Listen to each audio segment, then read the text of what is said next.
Protest का कारण क्या है? मेन जेपीएससी मुद्दा है, सबको जान रहा है, समझे। मेन मुद्दा जेपीएससी है। पीटी का भी जो रिजल्ट आया आप देख ही रहे हैं, क्या मुद्दा है, क्या मुद्दा है बताइए। हरियाणा का जो बोल रहा है 400 ये हो गया, क्या मुद्दा है? मेन मुद्दा जो है यहाँ पे जेपीएससी पीटी को लेकर के है, आगे जो जेएसएससी सीजीएल में जो धांधली हुआ है उसको लेकर के मुद्दा है। और हम लोग ये चाहते हैं कि आगे की इसी तरह का ये ना हो और अच्छे से ये हो, एग्जाम हो, समझे, बस यही चाहते हैं हम। ये गुलदस्ता किसको दें? ये हम लोग चाहते हैं कि हेमंत सोरेन को दिखाएं कि देखिए हेमंत सरकार, हम लोग किसी तरह का कोई उपद्रव, किसी तरह का कोई ये नहीं चाहते हैं, और ये हम लोग हेमंत सोरेन को देना चाहते हैं, समझे। यहाँ पे देखिए, यहाँ पे हम लोगों ने लिख के आया है, ये झारखंड सरकार देखे, किसी तरह का कोई ये नहीं है हम लोग की तरफ से, बस हम लोग यही कहना चाहते हैं। स्टूडेंट है हम लोग, किसी चश्मा लगा कर आए हैं कि धूप अभी बहुत था, अभी जान ही रहे बरसात का धूप किस तरह आंख में पड़ता है, सो बाकी बात और किसी तरह का कोई दिक्कत नहीं है, ठीक है। एक भाई और है, चश्मा लगा के आए मैं, ये भी आप मैं- यहाँ चश्मा लगा के आए। मेन धूप है हम लोग, धूप वही रीजन है, वही रीजन है, धूप से बचाव के लिए लगाए हैं। ये बताना चाहते हैं कि आप लोग बताएं कि लोग वहां बापू वाटिका ना जाए, जयपाल सिंह स्टेडियम आए। बहुत लोग जो है वो अभी हम लोग वहीं से घूम के आ रहे हैं, तो आप लोग को हम ये बताना चाहते हैं, आप लोग बताइए लोगों को कि वहां ना पहुंचे, बापू वाटिका और जयपाल सिंह स्टेडियम सभी लोग पहुंचे। कब तक रहेंगे आप लोग यहाँ? अभी देखिए, आप जब तक यहाँ पे हैं हम लोग तब तक हैं, किसी तरह का कोई ये नहीं होगा। बाकी बात आप लोग हैं ही, बने रहिए, सच्चाई को दिखाइए, हम लोग यही बोलेंगे। बाकी बात, नाम क्या हुआ? नाम मनोज कुमार। चलिए, आप क्या चाह रहे हैं, यहाँ क्यों आए? बिल्कुल सेम है, मुद्दा सेम ही है। क्या सेम, क्या मुद्दा? मतलब मुद्दा जेपीएससी है। क्या चाहते हैं जेपीएससी में?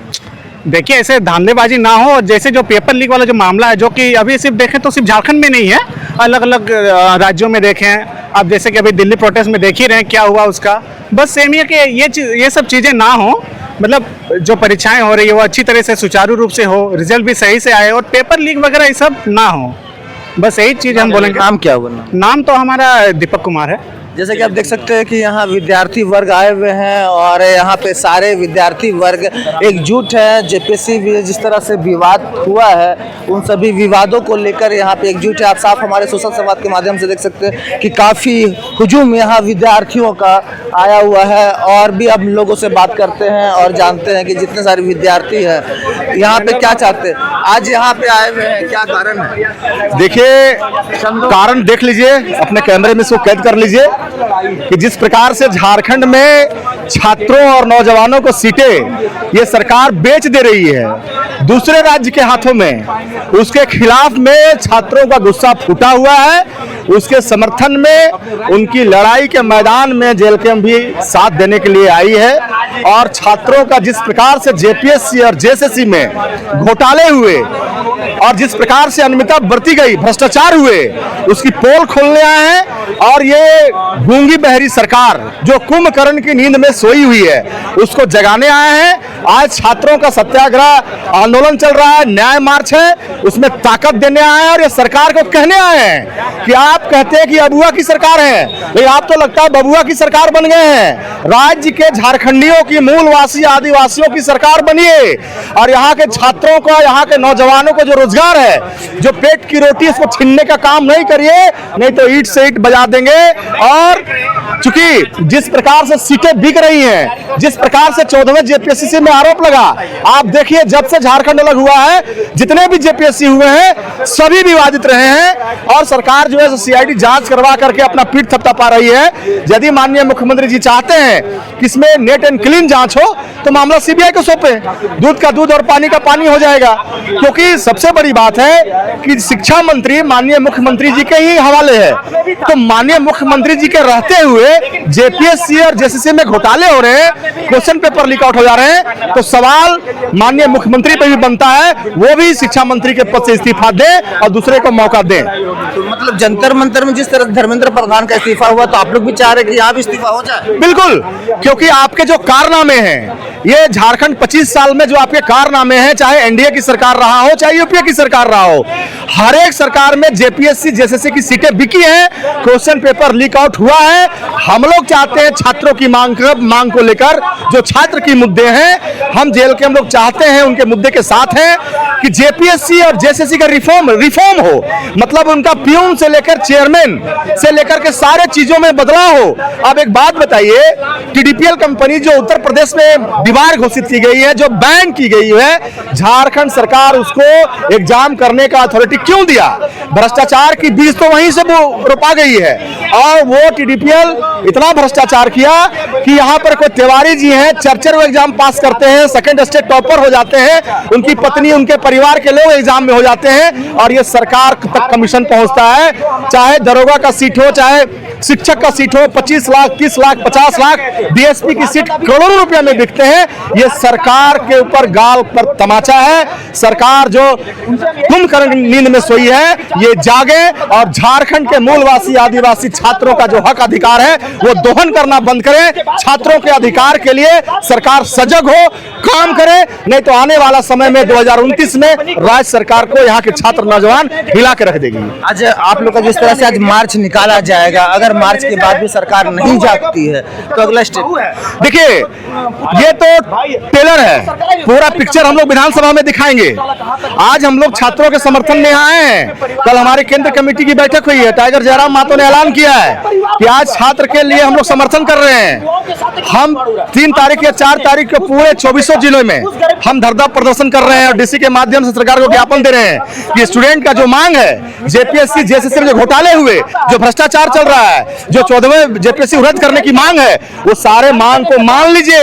नहीं तो आने वाला जब सदन विधानसभा का सत्र लगेगा तो पूरे राज्य के नौजवान छात्र युवा आएंगे, पूरा रांची जाम होगा, विधानसभा को घेर देंगे और विधानसभा में चलने नहीं देंगे। हम लोग सड़क पर होंगे और हमारे नेता सदन में आवाज उठाएंगे। तो क्या माने कि 3 तारीख को आने पिक्चर पूरा दिखाएंगे आज अगर पूरा नहीं क्लियर हो? ये जब तक विधानसभा चलेगी, जब तक हमारे छात्रों की ये मांग पूरी नहीं हो जाती है, जब तक विधानसभा चलेगी, ये चाहे आंदोलन आगे भी ले जाना होगा, हम लोग छात्रों के साथ कदम से कदम मिला के चलेंगे और मजबूती के साथ चलेंगे। और इस बार सरकार को मानना पड़ेगा, जेपीएससी जेएससी को रिफॉर्म करना पड़ेगा, शिक्षा मंत्री जी को इस्तीफा माननीय मुख्यमंत्री जी को देना पड़ेगा, पूरा सिस्टम सीबीआई के हवाले करना पड़ेगा और ये राज्य की जनता को बताना पड़ेगा कि आखिर ये जो भ्रष्टाचार हुए इसका जड़ें कहां तक है। जिस प्रकार से आप देख रहे हैं कि चेयरमैन की पासपोर्ट जब्त किया गया, विदेश के दौरे हुए, सारे उनके देख रेख में भ्रष्टाचार हुआ।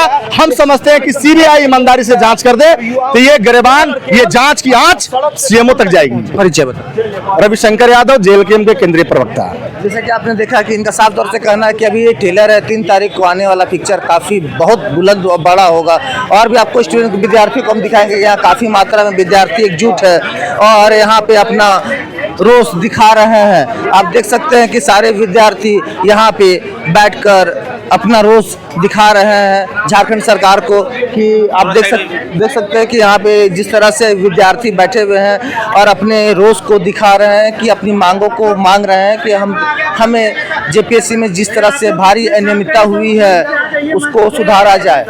और भी विद्यार्थी है, उनसे भी हम बात करेंगे और जानेंगे कि यहाँ पे जितने सारे विद्यार्थी है कि यहाँ इनका आने का कारण क्या है और जो प्रोटेस्ट हो रहा है वो प्रोटेस्ट का कारण क्या है। कुछ विद्यार्थी यहाँ पे और बने हुए हैं, उनसे भी हम बात करेंगे, कुछ बच्चे हैं उनसे भी बात करेंगे कि बाबू आप लोग यहाँ पे आए हुए हो, क्या बात? तो आप लोग यहाँ क्या बात? जेपीएससी का प्रोटेस्ट के लिए आए हैं। तो हम सोच रहे हैं कि यहाँ पेपर ही इतना लीक हो रहा है झारखंड में और बाकी जो सीट है वो बिक भी जा रहा है। तो ऐसा सरकार को नहीं होने के लिए हम बोल रहे हैं, ये सब इतना ना हो। जी आप लोग यहाँ आए हैं क्या बात? हाँ, वो जेपीएससी को लेकर के आए हैं। बोले कि ये मेरे कहने का मतलब है कि जो एग्ज़ाम ले रहा है वो फेयर तरीके से ले और वो जो सबसे पहले तो 1 साल पहले कैलेंडर जारी कर दे, कैलेंडर जारी करने के बाद उसको सही तरीके से फॉलो करे और अच्छे तरीके से एग्ज़ाम कंडक्ट करवाए और टाइम पे रिजल्ट भी दे दे और फेयर तरीके से करवाए, बस यही करना। अगर आज आप लोग की बातों को नहीं मानी जाती है तो आगे ये प्रोटेस्ट जारी रहे। अगला दिन फिर से हम लोग यहाँ पर आएंगे, फिर से प्रोटेस्ट करेंगे। ये थोड़ी ना आज के लिए है, ये तो अनिश्चित काल के लिए है। ये इसको तो सुधारना जरूरी है ना। सरकार को। ये क्या आपको लगता है कि जंतर मंतर में जिस तरह से विद्यार्थियों का आप देखे उस तरह से आपको एक्सप्रेशन मिला और आप लोग यहाँ पे एकजुट हो गए गोलबंद हो गए? झारखंड के वैसा तो नहीं है, पर इतना ही सीट बिक रहा है हर साल, वही एग्जाम भी वही हो रहा है, 23 में हो रहा है, यहाँ 26 में हो रहा है, उसमें भी सीट ही बिक जा रहा है। तो कुछ तो करना पड़ेगा ना, सरकार को तो ये सब देखना चाहिए। नाम बता दो। मेरा नाम सुनिधि है। जंतर मंतर में जिस तरह से ये इस्तीफा लिया गया धर्मेंद्र प्रधान का, क्या रांची में भी आप लोग चाह रहे हैं कि इस्तीफा हो जाना चाहिए? देखिए अभी हम लोग सत्याग्रह पर मतलब बैठे हुए हैं, हम लोग अभी सरकार से मांग कर रहे हैं, सरकार से मांग कर रहे हैं। अगर हमारी सारी मांगों को सरकार मान लेती है, अगर इसमें सुधार हो जाता है तो ऐसा कुछ नहीं है। अगर हम 6 तारीख तक हम लोग यहाँ पे धरना है, अगर 6 तारीख तक हम लोग को बात नहीं सुना जाएगा तो हम लोग विधानसभा का मार्च करेंगे, उसके बाद के फिर आगे के प्लानिंग होगा। अभी तो यहीं तक प्लानिंग है। जैसा कि आप साफ हमारे सोशल संवाद के माध्यम से देख सकते हैं कि सारे विद्यार्थी एकजुट है और आज इनका भव्य आंदोलन होने जा रहा है और इनका साफ तौर से कहना है कि अगर हम लोगों की बातें नहीं मानी जाती है, मांगे नहीं मानी जाती है, हम लोग आगे की आंदोलन के लिए कार्यरत रहेंगे। बाकी और भी तमाम खबरों के लिए आप हमारे सोशल संवाद न्यूज़ से बने रहिए। सहयोगी मनीषा और पंकज के साथ मैं आशुतोष कुमार रंजन, नमस्कार।